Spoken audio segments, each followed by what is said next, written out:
दादाजी को एक दिन सड़क पर पड़ा हुआ अजीब पेंसिल मिला। पेंसिल पुराना था। पेंसिल के साथ एक पर्चा मिला। पर्चा पर लिखा था, जो इस पेंसिल से इस पर्चे पर लिखोगे वही सच होगा। उन्होंने डरते डरते उसे पर्चे पर लिखा, मुझे बहुत अच्छा सा खाना मिल जाए। तभी दादाजी को बहुत तरीके का खाना मिल गया। दादाजी खुश हो गए। दादाजी अब गांव में चले गए।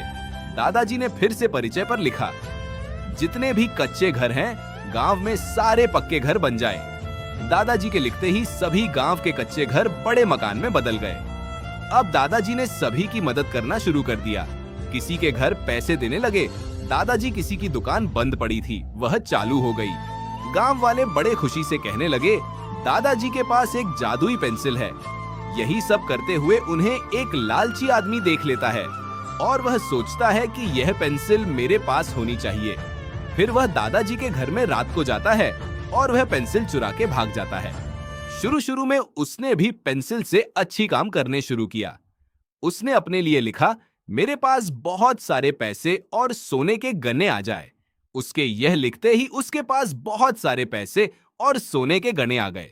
फिर उसने लिखा, मेरा छोटा सा टूटा हुआ घर एक बड़ी हवेली बन जाए। उसके है लिखते ही उसका घर बड़ी हवेली में बदल गया। अब उसका लालच बढ़ने लगा। उसने लिखा, गांव का प्रधान गरीब इंसान बन जाए। ऐसा लिखते ही 1 सेकंड में ही उसकी हवेली हवा में गायब हो गई।